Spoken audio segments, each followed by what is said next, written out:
अपने से रावण चाहा कि मैं स्वर्ग तक सीढ़ी बना दूं। लोगों को स्वर्ग में जाने में बहुत कष्ट होता है, धरती से लेकर स्वर्ग तक सीढ़ी बना दूं, सीढ़ी नहीं बना पाया।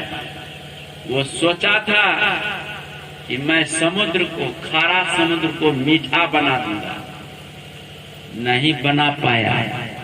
वो सोचा था कि दुनिया में जो नर्क है, जीवों को बहुत यातना दी जाती है, कष्ट दिया जाता है, इसलिए नरक ही समाप्त कर दिया जाए।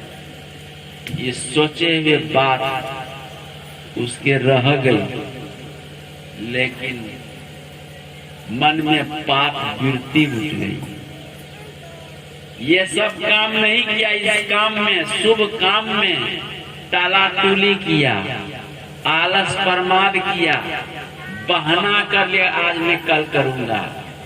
लेकिन पर स्त्री हरण में बड़ी जल्दी कर लिया, पाप कर्म करने में बहुत जल्दी कर लिया, शुभ काम करने में देरी। परिणाम क्या हुआ? रहा न कोई कुल रोवन हारा। ये है, देखो, इसलिए पाप करने का नौबत आवे तो टालाटूली करो, वहां से हट जाओ। हाँ, जल्दी मत करो, एक दूसरे से पूछो पाछो, क्योंकि वो परिणाम आएगा।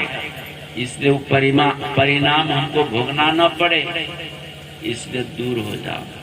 और शुभ काम यदि करने का हो तो जितना जल्द हो उतना कर डालना चाहिए, क्योंकि उसका परिणाम अच्छा ही होगा।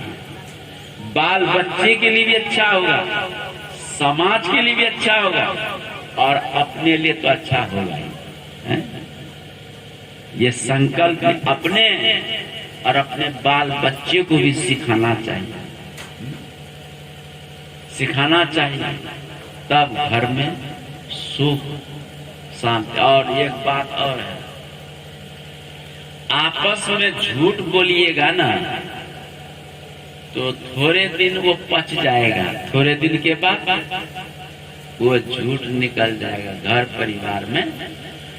परिवार में झूठ बोलिएगा तो थोड़े दिन में पर्दाफाश और असत का पता चल जाएगा कि झूठ बोलता, तो फिर आपको वैल्यू नहीं देगा, घर वाले ही वैल्यू नहीं देगा, और आपका आदर सम्मान भी नहीं करेगा। झूठा, इसके बाद का कोई है ना, मैंने ये वजन वाला बात नहीं है, प्रतिष्ठा वाली बात नहीं है, आदर नहीं करेगा। और उस झूठ के चलते, असत के चलते घर में कलह भी शुरू होगा। भाई भाई झूठ बोलेगा, गोतनी झूठ बोलेगा, बाप बेटे झूठ बोलेंगे, तो बोलो वहां शांति रहेगी? कलह शुरू हो जाएगा, और कलह होते होते फिर फूट फाट हो जाएगा घर परिवार। अब फूट फाट हो गया, अलग हंडी खरीदो, अलग लोही सिल्ला खरीदो, अलग हैंड पंप लगाओ, और उसी की व्यवस्था करते करते माथा का बाल उड़ गया और मर के फिर चला गया। कोई सुख नहीं ले पाया, कोई सुख लिया? बोलिए। इसीलिए थोड़ा सा बर्दाश्त करके समूह में बना के रखना चाहिए। समूह दो बात कह दिया, सुनी अनसुनी कर दो। यदि घर को विकास की ओर ले जाना है, और सब मिल करके खाइए एक जगह, सब मिलकर एक जगह खाइए। जो भी बना है ना, फीका बना है, नमक वाला बना है, नमक सत्तू जो भी है, एक साथ मिल करके खाइए। यदि भेद करिएगा कि वो हम अलग भोजन, उसका अलग भोजन, तो फूट थोड़े दिन में पड़ जाएगा, थोड़े दिन में फूट हो जाएगा। इसलिए एक काम में चलना चाहते, कुछ करना चाहते, भौतिक तौर पर, आध्यात्मिक तौर पर, सब जो भी कुछ बना है प्रेम से गुरु महाराज को चढ़ा करके खा लीजिए, ठीक है ना। और सब पूरा परिवार मिलकर बैठ करके भक्ति करिए, ठीक है। हर काम मिल करके करिए, देखिए आपके घर में कितनी वृद्धि, भगवान का बसेरा हो जाएगा। हाँ, और फिर वो काम रुकता नहीं है। एक नगर में गुरु महाराज कथा सुनाते थे, एक नगर में अकाल पड़ गया था, भयंकर अकाल पड़ गया था, लोग अन्न के अभाव में मरते जा रहे थे।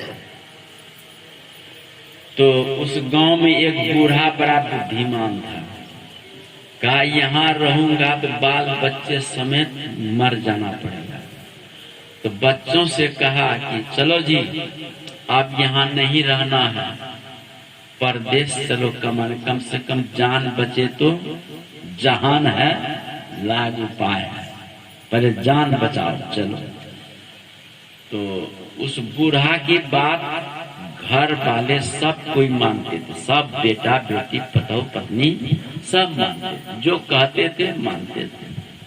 और सब चल दी, चलते चलते भूखे प्यासे कितना चलेंगे, धूप चिलचिलाती पड़ रही थी।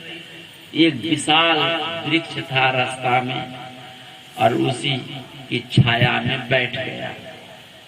बैठ जाने से थोड़ी देर में बूढ़ा ने कहा जाओ एक बोझा जलावन चुन के ले आओ।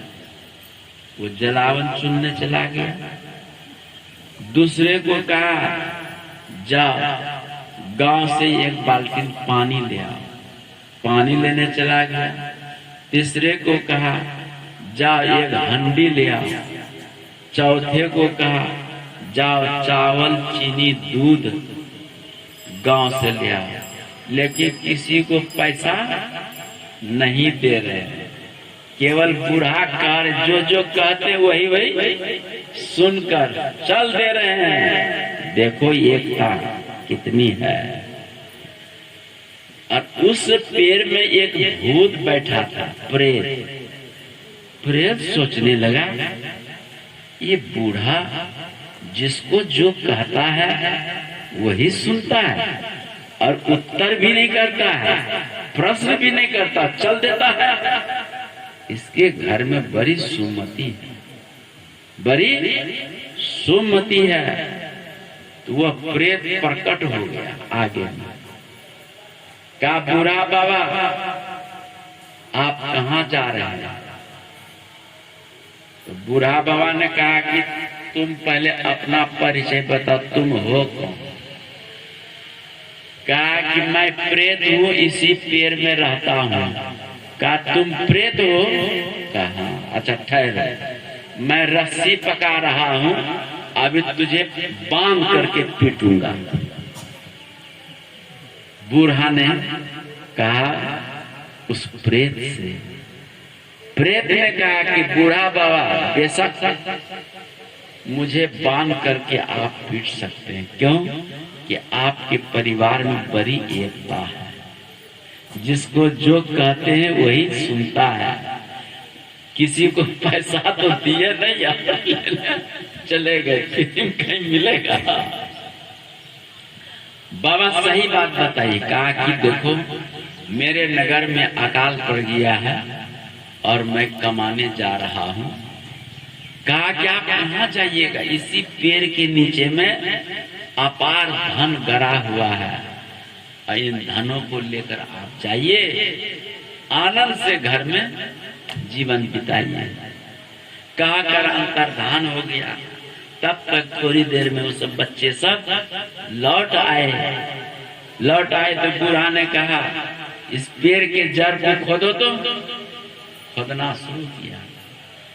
खोदना जब शुरू किया तो अब वहाँ सोना चांदी हीरा का घड़ा कई ठो मिल गया। ले करके घर आया और उस सोना चांदी हीरा को बेचकर बहुत सा जमीन मकान गाड़ी घोड़ा का विस्तार कर दिया, सुखी हो गया।